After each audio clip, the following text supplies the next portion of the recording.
Game of Thrones is the most popular show on television, and I've never seen a single episode. That is, until this week when I watched the most recent episode and tried to break it down for you guys to laugh at. Here we go! The episode begins on a big body of water. There's a couple of guys getting off of a boat, and then we see Peter Dinklage, who looks like he's wearing clothes from a young adult dystopian novel. Peter Dinklage then calls this fella a bastard, and then this fella calls Peter Dinklage a dwarf. So you'd think there's bad blood between them, but then it turns out that they're old friends and they were just razzing each other.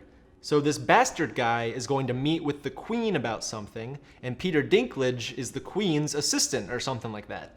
And there's another woman there too, and she looks like a black Emma Watson. So they're all talking to each other, and Peter Dinklage mentions that this bastard guy is the king of the north, which leads me to believe that they are not in the north right now, they're probably in the south or the east or the west or something. So they're walking along talking, and then out of nowhere, these huge dragons come flying by, and the bastard's freaking out, he's so scared, and then Peter Dinklage is like, don't worry about it, these are just the dragons that live here, the queen owns these dragons. So then we cut to this woman with red hair, and she's talking to a bald man who's kind of a dick, and she's telling this bald guy like, hey, I'm so great, I combined fire with ice, like as if that's a big deal or something.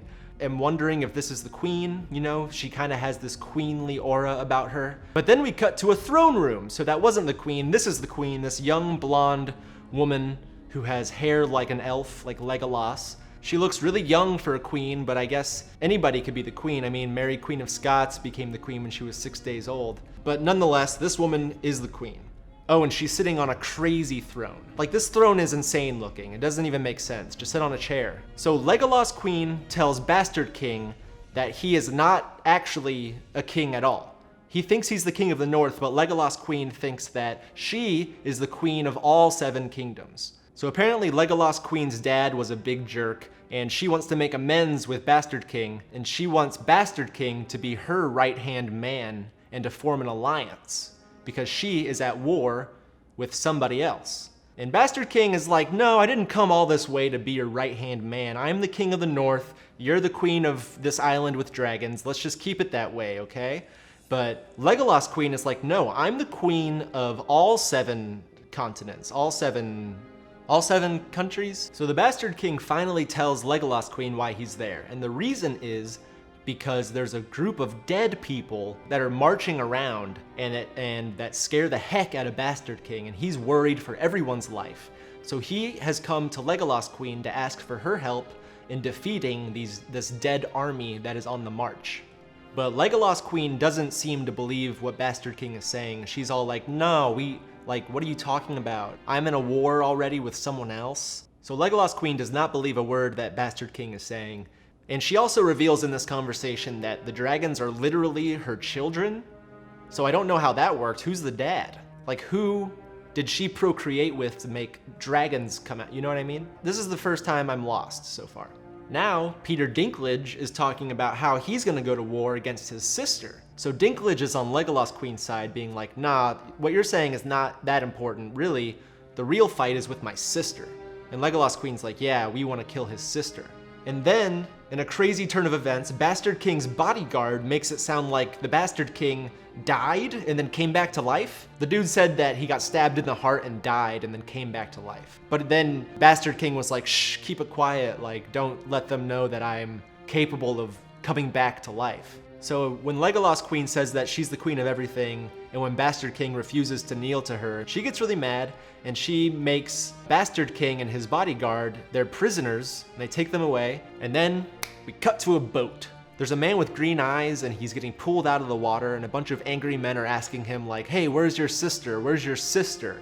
And the green-eyed guy is like, I tried to save her, but I couldn't do it. So green-eyed dude and his sister were out fighting somewhere. The sister either got killed or captured. This green-eyed dude got picked up by his friends. I think they're his friends. But then immediately we cut to a city that is just full of happy people. And there's a very confident looking man riding a horse pulling along women like they're prisoners or they're slaves or something. I'm going to assume that one of these lady prisoners, the main one that they keep showing, is green-eyed guy's sister. I'm pretty sure I'm right on that.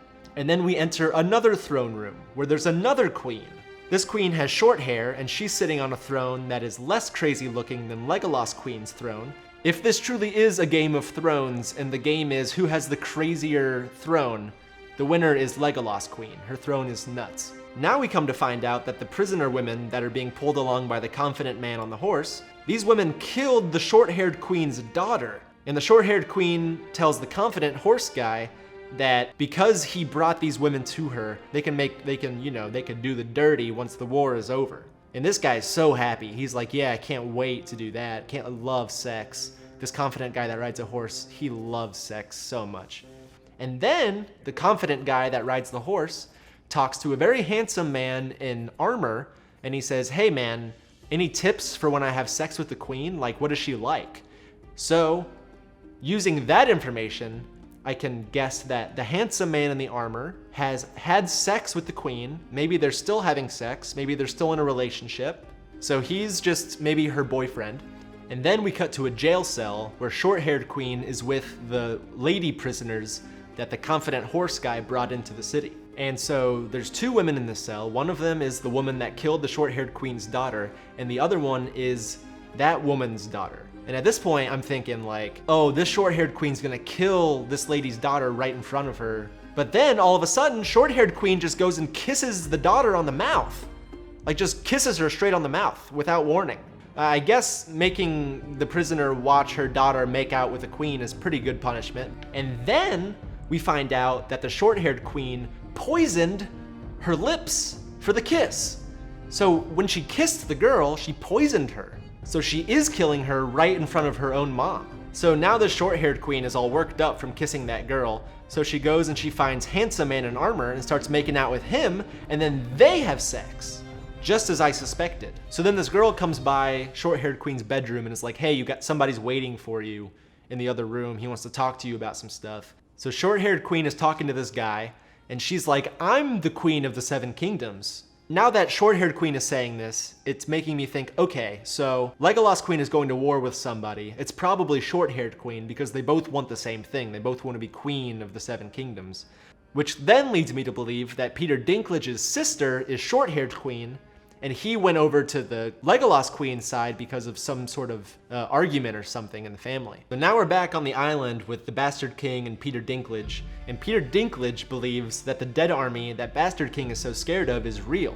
So Peter Dinklage is like, yeah, I think you're telling the truth, and Bastard King's like, oh, thanks man, appreciate it. So then Peter Dinklage asks Legolas Queen if the Bastard King can mine the island for dragon glass, because it makes really good weapons to kill the dead people. So it seems like Peter Dinklage is kind of playing both sides of this relationship. You know, he's being nice to Bastard King and to Legolas Queen.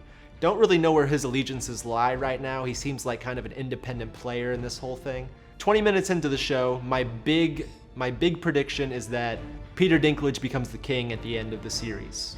Take it or leave it. I don't know anything about the show, and that's my guess.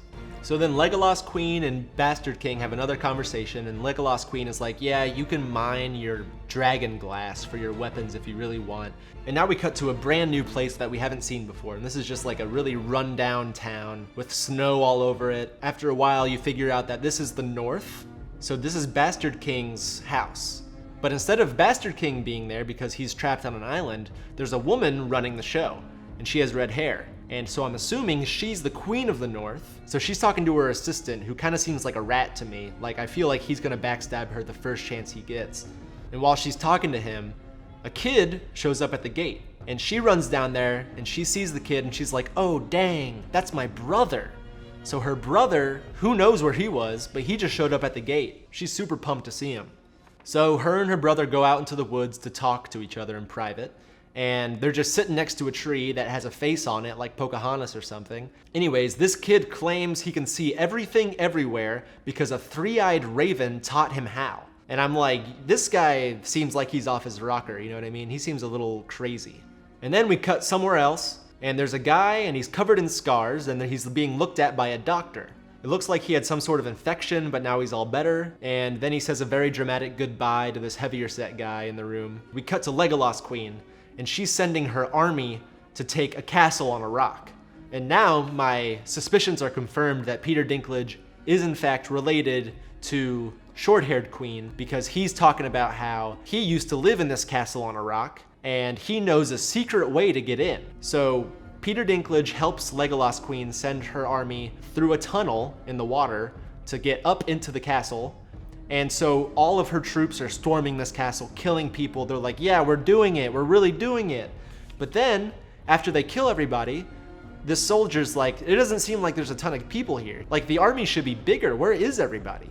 And then we cut immediately and we see the handsome man with the armor on a horse leading a huge army towards another castle. So they knew the attack was coming. So they were like, peace out, and they left. So they storm that castle and they kill a bunch of people. Handsome man in the armor goes up to a room and finds a woman, and I don't know who this woman is. I'm guessing she's the queen of the castle, and he's just talking to her and she's being really calm for some reason.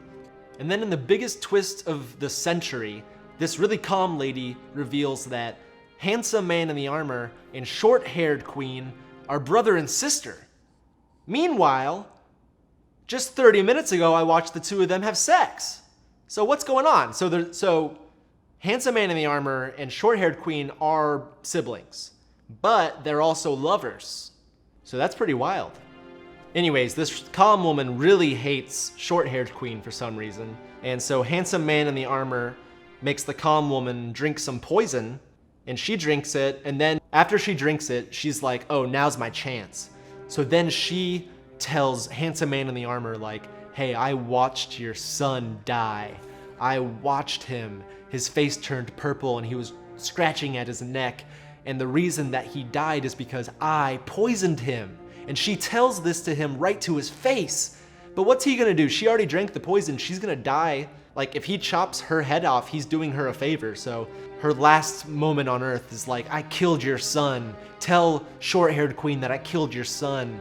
Handsome man in the armor is like, oh my God, I'm so upset. Like, why'd you do that? Why'd you kill my son? And then the episode ends. That's it.